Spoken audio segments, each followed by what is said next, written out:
Oke, buat Asya apa nih yang bisa kita diskusikan di sesi general ini? Kamu ada pertanyaan apa mungkin? Untuk CV dulu ya Pak ya. Hmm. Nah, di sini kan ada beberapa perusahaan yang udah saya lamar gitu Pak. Nah, cuman kadang bidang yang saya lamar itu berbeda-beda gitu Pak. Nah, Mm-mm. alangkah baiknya menurut Pak Aga itu seperti apa Pak?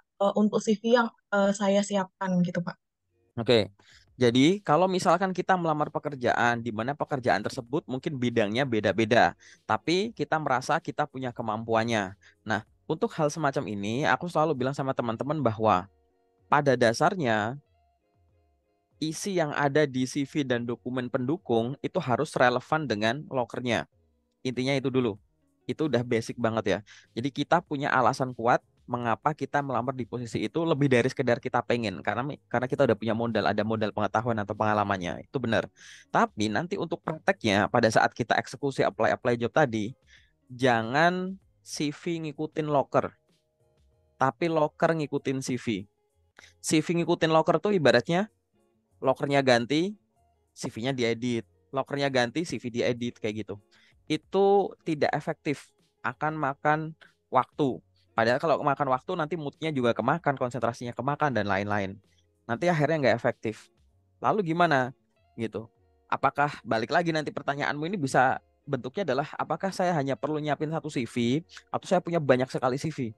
Karena tadi gitu. Ya kalau eksekusinya ganti loker, ganti CV, ganti loker, ganti CV ya ini nanti capek. Lalu apa yang harus dilakukan? Nomor satu adalah namanya itu clustering profesi. Clustering profesi itu kayak gini. Kamu bayangin ya, misalkan 10 profesi yang aku pengen, misalkan gitu. Atau 20 profesi yang aku pengen lamar. Kan udah kamu tulis tuh, gitu kan 20. Nah, 20 itu coba kamu kelompokin. Di mana kemampuannya itu yang mirip-mirip bersinggungan gitu. Ada kemampuan-kemampuan yang bersinggungan. Sama yang sama sekali singgungannya tuh nggak terlalu tinggi. Misalkan 5 profesi ini tuh saling bersinggungan, plus minus 70 sampai 80% lah gitu. Untuk yang profesi-profesi ini bersinggungan 70-80%. Tapi kalau kelompok ini dan kelompok ini kayaknya di bawah 50% deh. Jadi kamu clustering dulu. Nah, nanti dari clustering ini itu mungkin ada gambaran mungkin jumlah CV yang aku butuhkan tuh sebanyak itu. Mungkin aku ngomong mungkin dulu ya. Gitu. Jadi temukan profesi yang kamu pengen, di clustering dulu, ya kan? Nah, setelah di clustering, maka pastikan beberapa profesi yang tadi aku bilang udah mirip-mirip tadi bersinggungan tadi itu bisa diakomodasi lewat satu CV gitu. Paling simpel apa? Misalkan kelompokin apa? Loker yang tulisannya semua jurusan misalkan kayak gitu kan. Terus di situ yang mirip-mirip misalkan admin gitu. Admin gudang, admin ini, admin ini. Itu kan udah satu kelompok sendiri misalkan gitu. Atau yang frontliner gitu, atau sales, eksekutif, staff sales and marketing gitu-gitu. Kan mirip-mirip gitu. Pokoknya business development kadang juga ada yang mirip gitu. Jadi itu kan satu kelompok gitu. QA, QC, R&D mungkin itu bisa satu atau misalkan lab analis gitu kan bisa jadi satu kelompok sendiri gitu. Jadi udah, nah itu harus bisa diakomodasi lewat satu CV kayak gitu. Kalau status kamu adalah orang yang masih junior, jadi pengalaman kerja di bawah 2 tahun atau malah masih fresh graduate kayak begitu, harus paham gini, mungkin di luar sana akan ada orang bilang, yang ditulis di CV itu yang relevan aja, yang nggak relevan nggak usah ditulis. Nah, definisi relevan itu bukan, yang nggak relevan itu di remove ya, gitu, bukan gitu, tapi replace sebenarnya. Karena gini, kalau fresh graduate terlalu mikirin, wah ini aku nggak relevan, kan pengalamanmu masih terbatas. Misalkan, oh ini nggak relevan, take out, take out, take out, di remove, remove, remove, akhirnya kamu malah kosongan kan CV-nya gitu. Malah kesannya jadi negatif. Yang tadinya pernah jadi nggak pernah gitu. Yang nggak, jadi kalau fresh graduate itu tadi kamu harus paham. Jadi yang namanya nggak relevan disingkirin tuh bukan di remove tapi replace. Kalau ada pengalaman di take out, apa yang ditaruh di situ akhirnya gitu. Nah, itu biasanya akan leluasa pada saat dilakukan oleh orang yang senior. Dia udah punya pengalaman banyak, misalkan punya 5 pengalaman kerja. Misalkan ini tuh sales and marketing ada 4, terus yang satu nih misalkan operasional. Terus dia pengen ngelamar sales and marketing. Ya udah operasionalnya di remove nggak apa-apa gitu. Tinggal yang ini boleh karena dia leluasa, ada cadangan. Nah, fresh graduate kalau dikit-dikit di remove, penggantinya apa? Malah jadi kosongan, malah kelihatan jadi fresh graduate tanpa banyak pengalaman gitu. Sehingga untuk fresh graduate, cara mengantisipasinya biar tadi niatnya relevan atau enggak tadi adalah yang kamu tonjolin gitu. Misalkan kamu pengen lamar pekerjaan, kebetulan backgroundmu sastra Inggris gitu. Wah, di sini kerjaan ini tuh sebenarnya lebih cocok untuk kamu jual dari sisi bahasa Inggrisnya gitu. Ya kan ibaratnya profesi ini masa iya kamu remove pengalamanmu pendidikan sastra Inggris kayak ini nggak relevan nih sastra Inggris. No. Ya pendidikan sastra Inggrismu tetap ditulis. Tapi gimana caranya penjelasan pengalaman, mata kuliah relevan, pengalaman relevan lebih menonjolkan kata kunci dari sisi bahasa Inggrisnya daripada dari sisi pendidikannya gitu. Tinggal masalah fokusnya aja yang mau dihadapin ke depan, yang mau display duluan tuh apa gitu. Itu caranya di highlight kayak begitu ya gitu. Nanti akhirnya tinggal ditulis di CV tersebut. Nah, apa tadi definisi kok? Jangan loker CV ngikutin loker. Jadi ya, loker ganti CV edit, loker ganti CV edit ini capek nanti. Mau ngirim lamaran ganti-ganti. Tapi dibalik, yang smart itu adalah loker ngikutin CV. Aku ulang lagi. Tadi kamu tahap pertama udah ngelis profesi yang kamu pengen. Setelah itu bikin clustering. Setelah itu dari masing-masing cluster kamu bikin CV-nya. Nah setelah itu gunakan CV itu untuk apply job di banyak sumber. Jadi nyari lokernya itu jangan misalkan kamu nyari profesi A, terus ganti profesi B, nanti kamu ganti-ganti CV. Jadi kamu misalkan udah jadi CV-nya nih, diupload misalkan ke LinkedIn-mu gitu ya. Ya udah buka LinkedIn, kamu misal cari profesi apa, customer service dan teman-temannya misalkan. Ya udah buka LinkedIn, gimana cara nyari loker berkaitan dengan CS saja gitu. Kalau semua loker yang kamu incar dari LinkedIn jadi CS kan pasti pakai CV-nya ini gitu. Jadi bukan oh ini lokernya ganti loh, ayo CV-nya diedit, bukan gitu. Tapi ini CV-nya ini loh, ayo lokernya menyesuaikan ini gitu. Akhirnya kamu jadi nggak banyak ganti-ganti. Nanti buka LinkedIn sampai semua loker itu udah nggak bisa dilamar pakai CV ini. Misalkan di LinkedIn, udah nggak ada lagi nih loker-loker yang bisa dilamar pakai CV ini, gitu. Lalu yang selanjutnya dilakukan apa? Edit CV? Enggak. Ganti channel. LinkedIn tutup dulu, buka job street, cari loker dengan CV ini, gitu. Sampai habis. Habis itu ganti enggak, cari website perusahaan terus gitu. Dari semua channel habisin. Habisin loker yang masih bisa diproses pakai CV ini. Kayak begitu. Kenapa kok kayak gitu ya? Karena tadi profesi-profesi itu ada yang butuh spesialis, bener-bener butuh detail keterampilan tertentu, ada yang generalis, apalagi junior-junior gitu ya, fresh graduate baru lulus kayak begitu. Kan lebih banyak loker-loker generalis gitu. Pengalaman kadang tidak dibutuhkan. Bahkan kualifikasi ada yang pengalaman maksimum 2 tahun. Jadi pengalaman itu nggak semuanya di loker itu pengalaman minimum. Ada tulisnya pengalaman maksimum kayak gitu. Ada tulisnya minimal D3 atau S1 semua jurusan. Artinya kan sebenarnya dari lokernya kan longgar ya, bebas ya.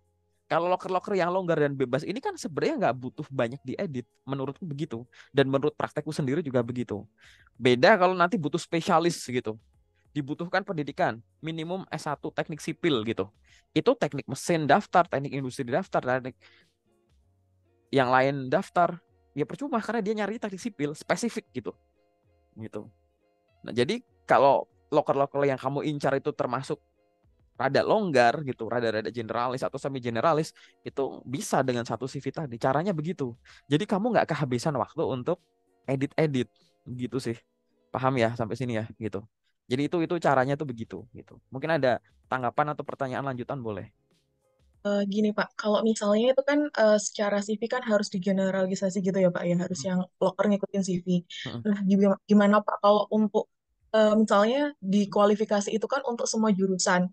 Nah, mm, padahal jurusan kita itu mungkin di mata orang awam itu tuh kayak kayak misalnya Pak, dari saya kan basicnya dari Fakultas Pertanian gitu ya Pak ya. Padahal dari saya belajarnya itu di bidang komunikasi gitu Pak. Nah, mm. bagaimana Pak cara untuk supaya orang tersebut itu tahu, oh ternyata walaupun lokernya ini di semua jurusan, karena eh, loker itu kan misalnya di CS tadi ya Pak ya, misal di CS, nah itu kan harus kemampuan komunikasinya itu harus lebih baik, harus bisa lebih baik gitu Pak. Nah, gimana cara menonjolkan supaya CV itu kuat gitu loh Pak, Ya, walaupun basicnya dari itu. ya. Jadi gini, biasa CV secara umum biasanya untuk menuliskan pengalaman kerja, pendidikan, ya memang template-nya begitu-begitu. Dalam arti ada nama perusahaan, kalau kerja ya ada nama perusahaan, periodenya kapan, posisinya sebagai apa, tanggung jawabnya apa gitu kan. Pendidikan juga sama kan, nama universitasnya apa, periodenya kapan sampai kapan, jurusannya apa, tingkat pendidikannya apa, IPK berapa, kayak gitu. Itu memang secara umum tuh kayak gitu. Tapi kita itu tidak dilarang untuk melakukan modifikasi penulisan pengalaman gitu. Untuk apa? Mempertegas dan memperjelas bagi si pembaca yang sebenarnya belum paham atau belum tahu. Misal, ada teman yang dia tuh pendidikannya itu SMA, tapi sekarang masih kuliah. Tapi dia pengen lamar kerja dan pengen meyakinkan bahwa kuliahnya itu kelas karyawan. Dan kuliahnya ini nggak bakalan ganggu loh kalau aku keterima di sini untuk kerja kayak begitu. Maka dia pada saat menuliskan kuliah itu, kan mungkin kadang ada ketakutan. Biasanya perusahaan kan nggak mau terima nih kalau orang yang masih kuliah gitu kan. Ya belum tentu. Kasih mereka paham dengan cara dituliskan. Misalkan universitas bla bla bla, periodenya misalkan 2023 strip sekarang gitu misalkan. Bawahnya misalkan S1 akuntansi. Terus di bawahnya tulisi kelas karyawan masuk setiap weekend malam gitu. Boleh, hanya untuk meyakinkan. Kalau kita memang khawatir akan ditolak gara-gara perusahaan, wah ini anak masih kuliah nih, nanti gimana kalau kerjaan kita gini gitu. Nanti HR juga bisa baca, oh kita kan kerjanya cuma Senin sampai Jumat. Kalau lembur-lembur juga Senin sampai Jumat malam. Sabtu Minggu nggak ada, nggak bakal ganggu. Nah gitu, kasih keterangan itu. Nah, hubungannya apa sama yang pertanyaan kamu? Kalau memang jurusan kamu itu di luar, orang akan melihat dari sisi ini tuh memang pertanian loh, kayak begitu. Tapi di dalamnya itu ada kegiatan-kegiatan yang berkaitan dengan komunikasi. Malah itu ibaratnya pertanian sama komunikasi ini malah kayak 50-50 gitu bobotnya dari total berapa ratus SKS itu. Maka deskripsikanlah itu gitu. Jadi misalkan kamu nulis universitas bla bla bla bla bla bla. S1 ini. Terus kamu kasih keterangan gitu. Jurusan ini di universitas ini mengajarkan porsi mata kuliah 50% berkaitan dengan pertanian, 50% berkaitan dengan komunikasi. Terus di bawahnya kan kamu misalkan tulis tuh mata kuliah relevan, titik dua. Kasih mata kuliah yang berkaitan dengan komunikasi. Barangkali ada yang mirip jurnalisme, sosial media gini gitu, komunikasi massa, komunikasi media, komunikasi ini itu gitu. Disebutin itu yang perlu dijabarin. Jadi balik lagi. Misalkan tadi ya, misalkan aku nggak tahu nih soal jurusanmu. Ini ada pertanian, ada komposisi pertanian, ada komposisi komunikasi. Nah, dijelaskan di situ gitu. Ini loh komposisinya dua sebenarnya gitu. Dan itu 50-50 misalkan kalau kamu bobot sendiri. Nggak apa-apa kamu bobot sendiri. Dengan bukti nanti ada mata kuliah tersebut kayak begitu. Akhirnya nanti pada saat udah tertulis macam itu dan kamu diberikan kesempatan untuk interview, di interview itu bisa kamu tegaskan lagi gitu. Misalkan ditanya loh ini jurusan kamu kan pertanian. Kenapa kamu ngelamar di sini? Yang mungkin misalkan kamu pengen ngelamar yang berkaitan dengan komunikasi, ya kamu sampaikan gitu. Saya melamar pekerjaan di sini dikarenakan maksudnya ini kan butuh orang yang tahu soal komunikasi. Kamu sampaikan saja gitu bahwa pada dasarnya pada saat saya menempuh pendidikan formal, mata kuliah saya itu 50% itu berkaitan dengan komunikasi. Awalnya saya juga mengira bahwa akan lebih banyak yang berkaitan dengan pertanian. Namun untuk di kampus kami lebih banyak itu berkaitan dengan komunikasi. Misalnya mata kuliah ini. Dan di semua mata kuliah itu saya memperoleh nilai A.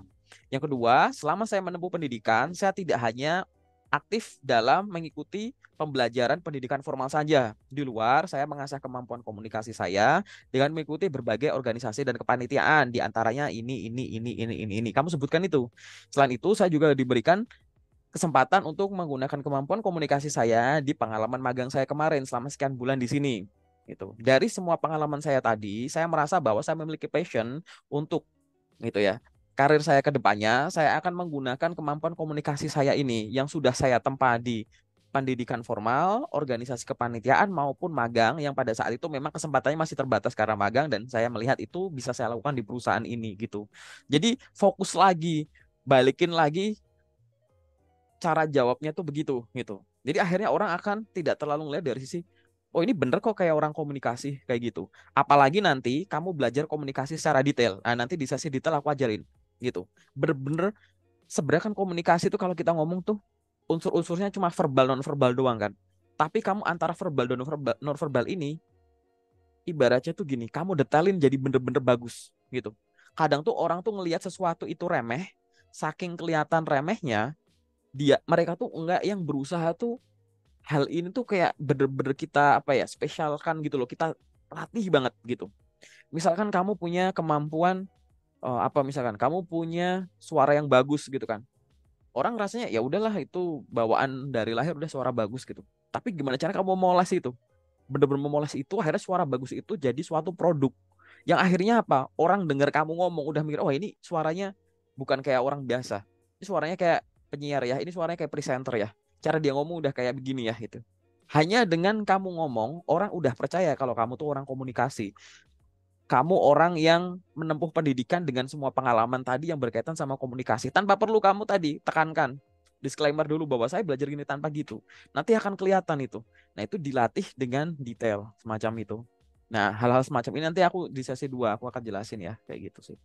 Tapi yang jelas tadi fokus dari ini adalah modifikasi keterangan di CV.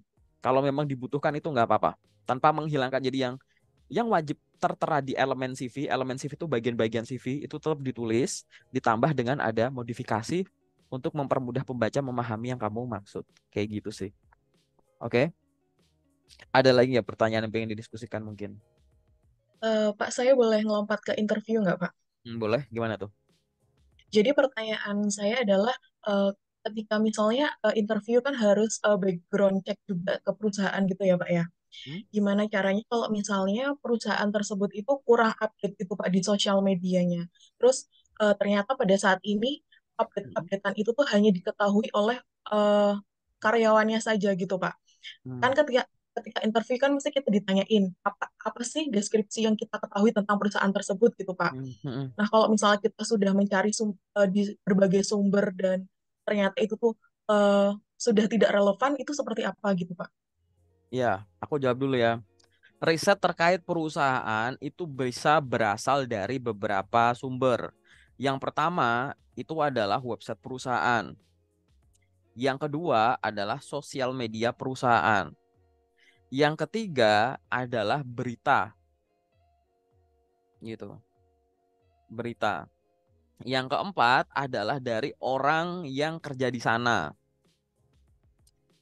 Yang kelima adalah orang yang bekerja di suatu tempat tapi merupakan mitranya dia gitu. Bisa dari situ. Terus dari mana lagi? Ya bisa juga dari website, sosmed atau berita pihak luar yang review mereka, testimoni customer, diskusi orang-orang di suatu forum terkait perusahaan itu dan lain-lain kayak begitu. Nah, nanya itu sekarang bisa lewat dua cara. Misalkan contoh, nanya orang. Nanya orang itu kan bisa orang yang kamu kenal, bisa yang enggak. Yang aku pengen ajarin di sini kan nanya orang yang nggak kamu kenal. Misalkan gimana? Ini ada orang nih. Dia di mana? Di LinkedIn misalkan. Ini ada orang nih kerja di sana. Tapi pada saat ini orang kerja di sana, kamu mau nanya mungkin kagok gitu misalkan. Terus masa tiba-tiba aku langsung todong begitu. Tapi aku kan butuh waktu cepat untuk riset. Caranya gimana? Connect aja sama orangnya. Atau bahkan nggak usah connect. Kamu buka akun LinkedIn-nya, lihat tuh activity dia. Barangkali di activity dia itu kegambar kan dia ngapain. Atau nggak usah gitu deh. Dia kalau kerja di sana kan pasti pengalaman kerja di sana ditulis tuh di akun LinkedIn dia. Kadang kan dijabarin tuh tugas dan tanggung jawabnya ngapain. Mungkin dari baca itu kamu langsung ada gambaran kayak gitu.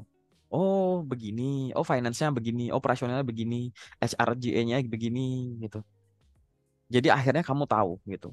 Memang banyak perusahaan. Jadi gini ya, sebenarnya gini, ini aturan umumnya itu adalah makin besar perusahaan, makin gampang di riset. Biasanya begitu. Makin terkenal perusahaan itu makin gampang di riset. Kenapa? Karena dari websitenya udah banyak historinya. Aku bukan ngomong info ya, tapi infonya ada, tapi info yang terdahulu-dahulu juga ada. Perkembangan dia tuh ada, gitu. Yang nomor dua dari sosmednya juga lengkap gitu, ya kan? Dari berita juga banyak, misalkan banyak prestasi sampai diliput-liput di sana sini. Belum orang-orang yang ngulas tentang perusahaan itu gitu. Pernah lihat ada orang misalkan ngasih seminar motivasi atau apa soal bisnis yang dikasih percontohan ya perusahaan-perusahaan itu yang dari logo-logo brandnya aja kita nebak itu perusahaan apa kita tahu gitu. Itu kan ibaratnya udah jadi testimoninya orang kayak begitu. Ya kan? Itu jadi tahu semacam itu gitu. Ya itu setelah itu ya tadi dikombinasikan aja gitu. Nah, definisi yang kamu tadi tanyakan, tapi menurut saya gitu, soal perusahaan ini yang nggak relevan gitu ya. Yang sekarang tuh kayak nggak terlalu relevan dengan itu gitu. Nah, gini aja. Pada saat penyampaian, kamu lebih banyak menekankan detail di yang kamu tahu aja dulu. Tapi ingat, pada saat ditanya pertanyaan ini tuh intinya apa sih? Kamu tuh riset nggak sih? Kayak gitu sebenarnya. Ya kan? Bahkan kita informasi tadi, informasi terkait perusahaan ini bisa kita ketahui dari ya akunnya si HR itu di LinkedIn. Bahkan dari mana? Posternya Infoloker itu bisa kelihatan. Bahkan dari mana? YouTube mungkin sejauh ini mungkin kamu nyari artikel atau gambar di Google Search gitu. Gambar itu kan dari gambar, oh gaya berpakaiannya gini, oh ini bisnisnya begini. Dari gambar-gambar juga bisa. Kalau perusahaan ini memang perusahaan-perusahaan yang bagus, reputable gitu ya, itu biasanya aku tetap masih yakin bahwa sesusah-susahnya di riset tetap masih bisa di riset gitu. Paling nanti kalau kamu kurang setuju, nanti kita lihat di sesi kedua aja. Seberapa susah sih dia di riset gitu. Aku beberapa waktu yang lalu, beberapa bulan yang lalu pernah ada orang yang nanya semacam ini gitu. Jadi Kak, ada perusahaan yang di riset itu susah gitu. Tapi aku disuruh mempelajari soal perusahaan itu. Padahal kalau mau tahu soal perusahaan itu, websitenya itu tuh harus login dulu. Dia bilang gitu. Aku nemu websitenya tuh harus login, entah login sebagai karyawan atau login sebagai mitranya, misalkan kliennya, baru bisa kebuka tuh website perusahaan. Kalau enggak ya udah cari dari luar aja, mengais info dari luar kayak gitu. Nanti pasti tetap bisa nggak? Pasti bisa. Karena di pertanyaan ini kan lebih ke satu kemampuan risetmu, yang kedua pemahamanmu gitu kan. Itu. Yang ketiga adalah cara jawabmu, penyampaianmu itu. Kalaupun ada yang kurang lengkap misalkan kayak gitu, itu tidak akan langsung menjadikan kamu gagal di tahap interview itu. Paham nggak? Gitu. Oke ya, gitu sih ya. Gitu. Mungkin ada pertanyaan lain boleh. Sementara cukup, Pak. Itu aja. Mm-mm. Oke. Kalau itu udah cukup, kita masuk ke sesi detail ya.